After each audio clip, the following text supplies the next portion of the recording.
Hello and welcome inside the new and improved, revamped Citrus TV studios. I'm Ben Peck alongside Paul Chunga and Bailey Lipschultz talking a little Syracuse basketball.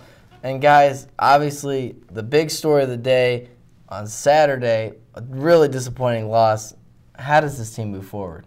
Well, you have to put it behind you and you have to just plug away. It's the end of the Big East season and it's time to play some good basketball heading into the tournament. I completely agree. You have to really look in the mirror, and it's easier said than done with such a big loss on such a large stage, but you have to put it behind you and move forward into Monday. Let's take a little closer look at that game. Syracuse going down 57-46. Of course, the big story, Otto Porter going off for 33 points, over half the points for Georgetown. Unbelievable day for him. CJ Fair, the lone bright spot, I guess, if you will, for Syracuse. 13 points, 7 boards. Both teams shot not very well at all. Really slow-paced game. You could tell Syracuse was out of their element, but Georgetown was able to come away with it.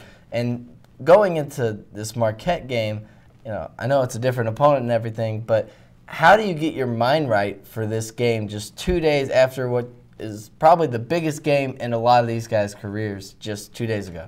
Well, it's going to be the same game in terms of tempo and the fact that Marquette's going to slow the ball and they're going to try to execute in the half court. So it's going to be the same type of game that you're playing against Marquette the way that you played Georgetown, which will help you in this one. I agree, but Georgetown really plays a slow game and they don't score very many points, as you said. But Marquette, the big thing for them is they're a tough team. They play hard. They play tough. They want to win the game. They're scroungy. They don't really have a high defense or a high offense. They just play tough. Some people would call that gritty. Yeah, and now taking a closer look at Marquette, Vanderblue, Devontae Carter, Jamil Wilson is shooting over 40% from three-point range. When you look at this team, what's the biggest area of concern you have from the Oranges' standpoint?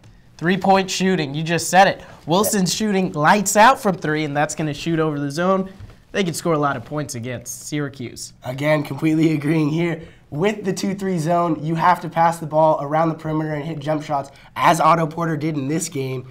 And if you can hit from three, that's going to help get the crowd into the game, and that's going to take Syracuse out of the game. And let's not forget this team has always been built around guards. I remember Jay Crowder was the center last year. He was like, what, 6'6"? Exactly. That's unbelievable. But now, finally, just one last look at this game. What are your X factors for this matchup?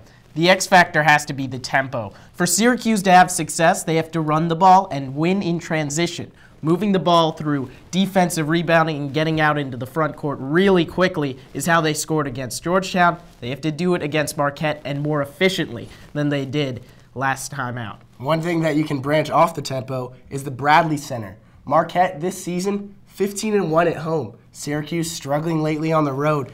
It's going to come down to their ability to channel out the energy of the Bradley Center and work the energy in their favor in order to win this game. You mentioned the Bradley Center, a location Syracuse has traditionally not played very well. And Marquette, number 17 team in the country, obviously some pretty good wins for them, but they did lose to Villanova this past Saturday. So when it's all said and done, who do you see coming out on top? Well, I think Marquette's going to keep the tempo slow. They're going to win this game 65-59 over SU. It's going to be a tough one for the Orange. I'm taking Syracuse 70-68. I feel the Orange are going to be able to bounce back. A really disappointing game on Saturday. Looking into the mirror, Michael Carter-Williams and this team are going to be able to gather themselves and move forward and beat the Eagles. Certainly, especially with looking down the road, you got Louisville that following Saturday. So, I mean, Orange in the midst of their toughest part of the schedule, arguably, and it'll be interesting to see how they try to bounce back.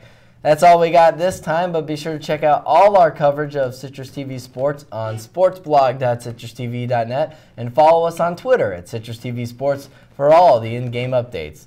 For Paul Chunga and Bailey Lipschultz, I'm Ben Peck. Thanks for watching.